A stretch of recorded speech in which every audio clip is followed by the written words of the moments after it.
The formal part of the session over, we would be moving into the workshop mode. So please relax. Have a glass of water. There's some candy on the table as well. Yeah. So the whole idea of the workshop has been so clearly explained by Mr. Bharat Joshi and by Dr. Sarkar that I think I can move directly into the process. So you have the toolkit with me. Yay, we worked on this very hard. So please do go through it. The structure of the workshop is this. First, let me just explain the toolkit to you. The first 20 pages have a lot of color pictures. Your children might like them. After that, it's all graphs and a lot of words. But the idea is that the first 20 pages are really actually the practical aspect of the book. The rest is just explaining how that has to be done, or what is the rationalization for the process that we are supplying here. I am informed by the registration desk that there are about 6 British companies here.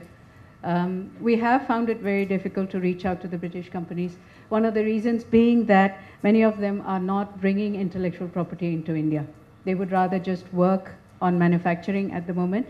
But there are also 2 companies, or I think 5 companies from other countries, at least 1 American, 1 Singapore, and a few others.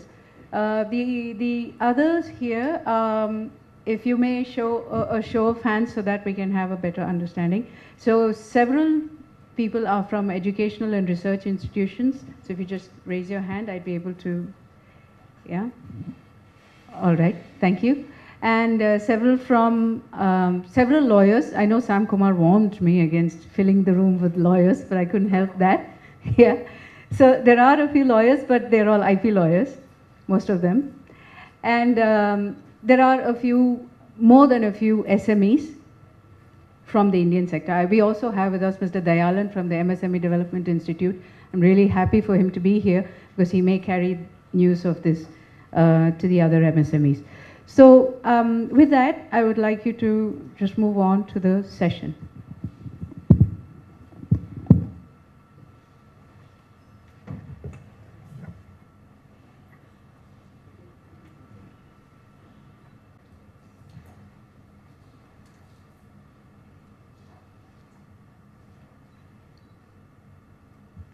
The characteristics of the toolkit. A lot of work has been done on enforcement of intellectual property in India, and most of the time, at least in most of the companies that I work with, and Janaki may agree with me here, that IP is placed in the legal department. And as soon as it's placed in the legal department, it's treated as a defensive or a cost center. And a lot of, there is a big gap between the production, the R&D, and the legal departments, and a lot of miscommunication as well. So one of the characteristics of the toolkit is that we are looking more at an integration of the IP strategy and the market strategy of British companies, or even Indian companies for that matter. So we are actually talking about a lab, law, and market integration, which is also the place where we work in IP Dome. So because of this very wide understanding, the canvas is also wider, and one of the reasons why the toolkit is so big, although we wanted it smaller. A basic knowledge of intellectual property rights is presumed, because otherwise the toolkit will be twice the size that it is. But then you can read my previous book, the IP Smart Workbook, for an understanding of intellectual property basics and how it works in India.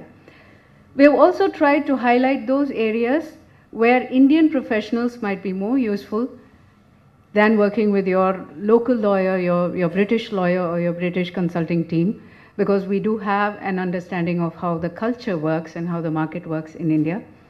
And as I informed you before, the support document is quite big, and I would urge you to go through that as well. So there isn't enough time to go through the entire toolkit, but we will understand the methodology a bit. So the toolkit identifies 4 approaches by which IP has been used successfully in India. Dr. Sarkar also spoke about them: defensive, offensive, strategic, and leadership positions. But here we are also talking about approaches of each of these positions in the market. and how these can be customized for your company. Your company may not be in a leadership position, or it could be in a defensive position and still want a leadership in certain areas. It does not influence your goals or outcomes. Very often as consultants, I find that companies ask us what their goals or outcomes should be. I don't think we are in a position to do that for two reasons. One, we are not taking the risk. And the second is we can't guarantee the outcomes that they expect. But if they have a goal and they have an outcome, then we can help them to strategize on their IP. We also expect that when people have this toolkit in their hands, they come out with new ideas and they reflect on how the new ideas and perspectives can be integrated into their existing strategies or into a new approach of strategy. We also urge that IP teams and legal teams should work with their sales, production, and technology teams to make the strategy work. So step one, according to this toolkit, is to first identify what type of IP company you are. In a minute, I will explain what that means. But that is done by understanding your current IP assets. Today, 80% of the world's largest companies boast of more than 80 to 90% of intangible asset value when compared to their plant and machinery. So your IP assets are really going to make a big difference. And not just abroad, also in India. And IP assets don't only include patents and copyrights and trade secrets, but also how you train your people, what the culture of the service organization is, what kind of processes you work on, and so on. Having decided on that, you then take into account your strategic goals, which include what is the type of focus you have on your growth, and then finally you customize your process according, or your strategy according to the toolkit. So to understand what kind of IP company you are, I've taken a classification which is tried and tested, a 1973 classification by Taylor and Silverstone, which talks about 4 different types of IP companies.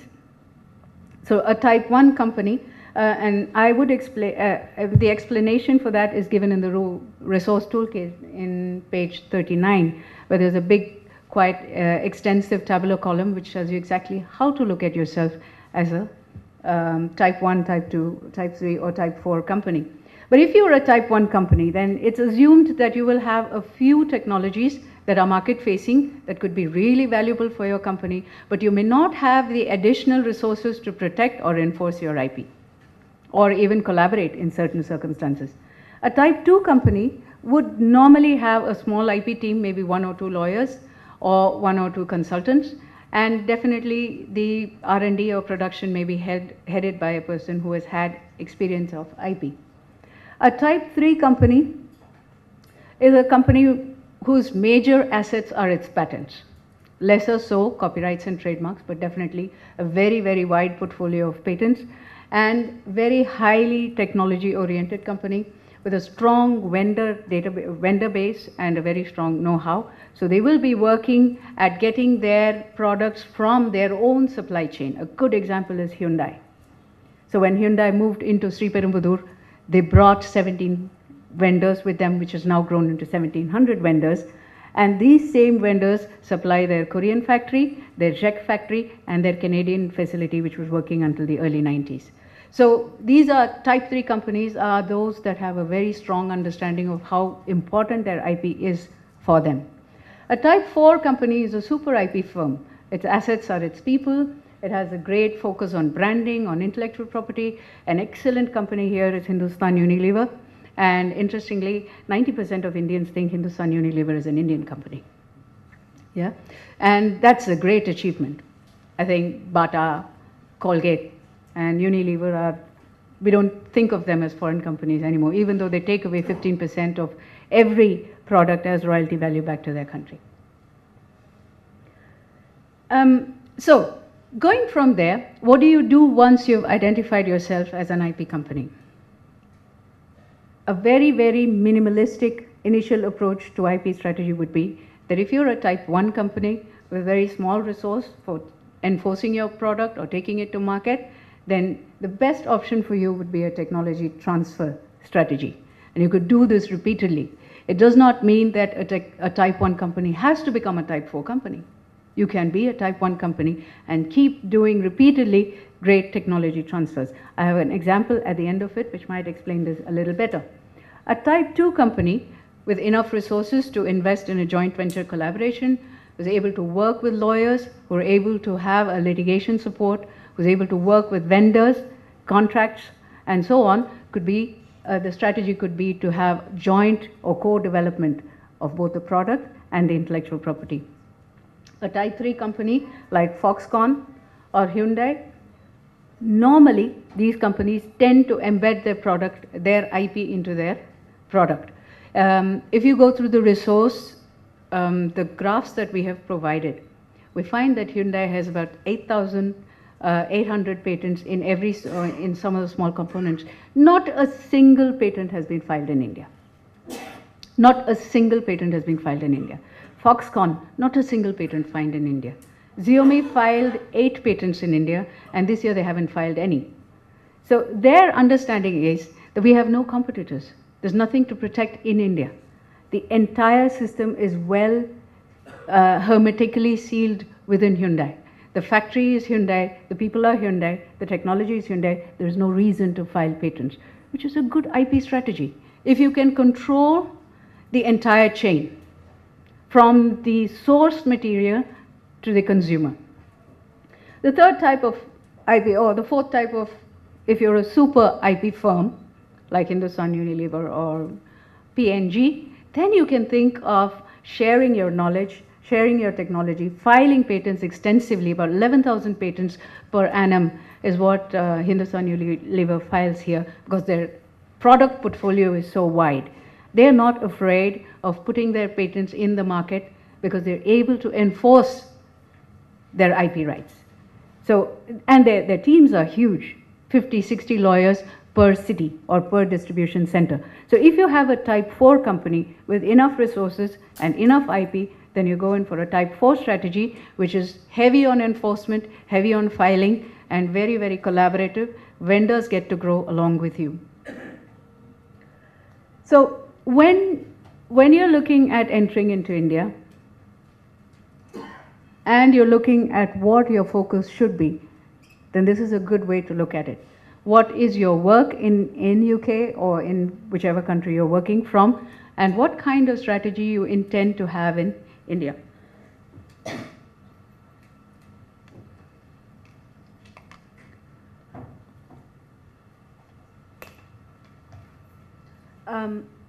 There is a big discussion with regard to China and India that you need a special strategy, an IP strategy for China and India.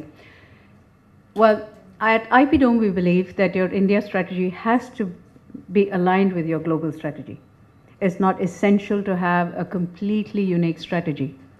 It is necessary that you understand that your strategy in India is going to support your global strategies, whether it is in other third world countries, emerging countries, Africa, or whether it's in Europe. So I would request you to kindly open the workbooks to page 16, and we can look at some of the questions that are essential to be answered. No. Oh, sorry. No, I'm sorry, that would be page 11. If you look at the questions on page 11, these are some of the questions that we ask our clients when they enter into India, or even companies that come to us wanting to file patents or IP of any type. Is IP really important to your company? Is it the only way of protecting your competitive advantage? What is the necessity for entering into an IP system when you enter into India? So what are the benefits, for instance, of transferring or licensing your IP to an Indian entity? Very often one of the questions that we get asked is, we have a collaborator, we have a joint venture partner, and we want to know whether we should share our IP with them or not. Now, this is not an answer that the legal system can give you. It's an answer that has to come from your business decisions. And there is an extensive legal kit compiled here for how contracts might differ in India from other parts where you're coming from.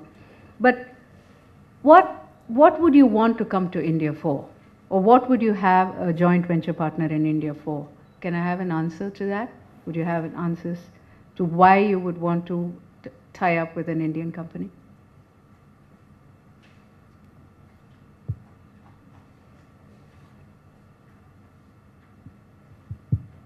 Or why an Indian company would want to tie up with a UK company?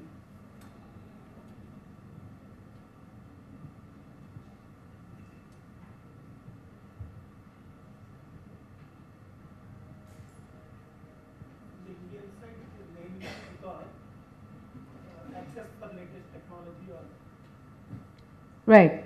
So the the domestic market, yes. but our product range may be too limited or may not be current. Right. Because I want to make a smartphone in India. There is a large market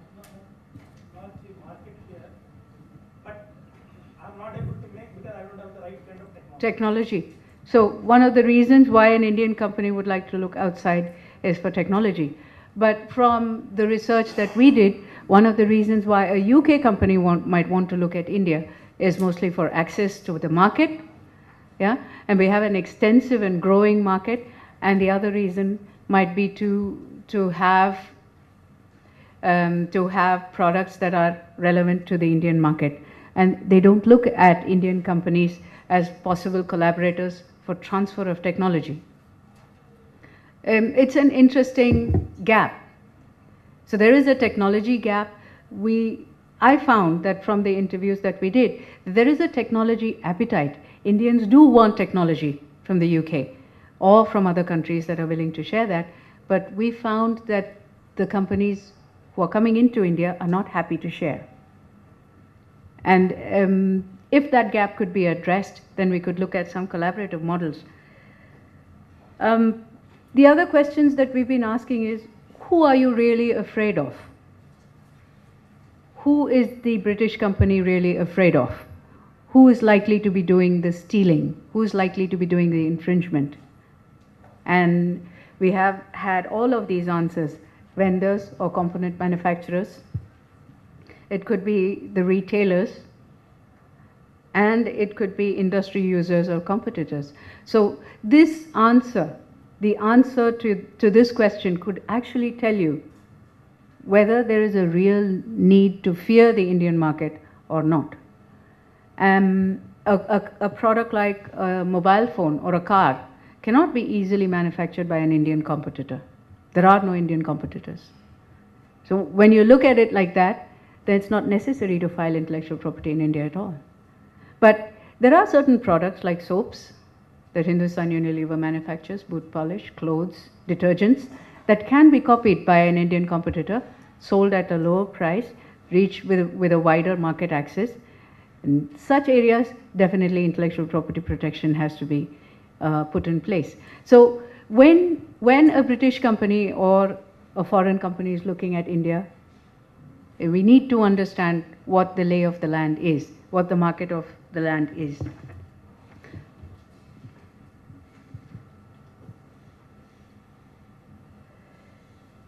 When you understand the type of company that you are and what kind of intellectual property you have,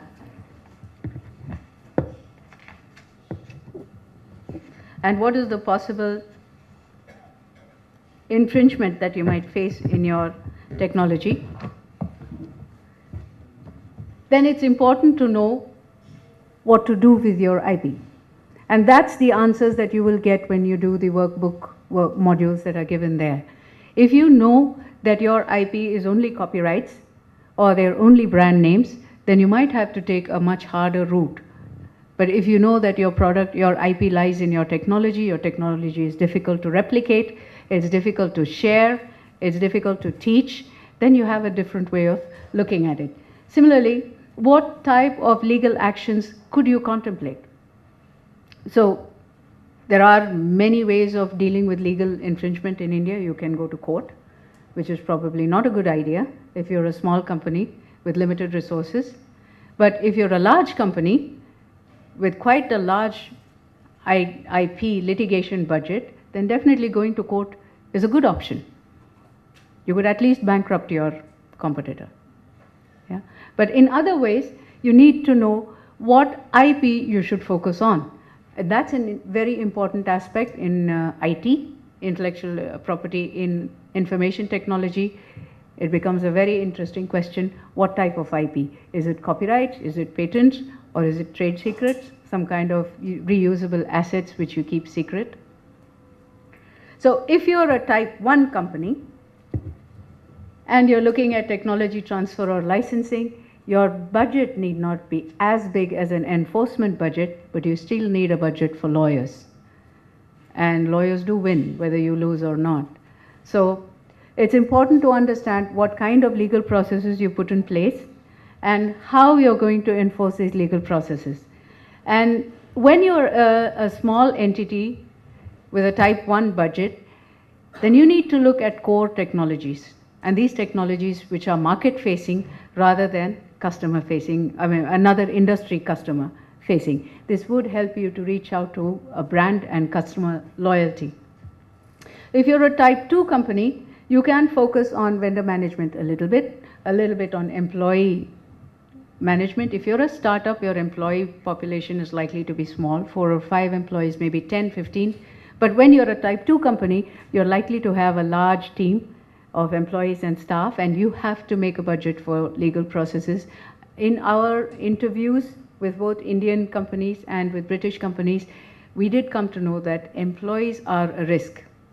That one of the reasons is because Indian law is different from British law or American law, and a cut-paste agreement from an American lawyer is not going to work in India against an Indian employee. A type 3 firm should be willing to hold all its IP in its supply chain, which means that it has to spend extensively on building and maintaining a supply chain. And this supply chain is normally controlled from the home country. If you go to Hyundai or Foxconn, there is not much management at the top level that happens in India at all. Most of the decisions, particularly to do with control over intellectual property, are made and retained in Korea, not in India or Taiwan.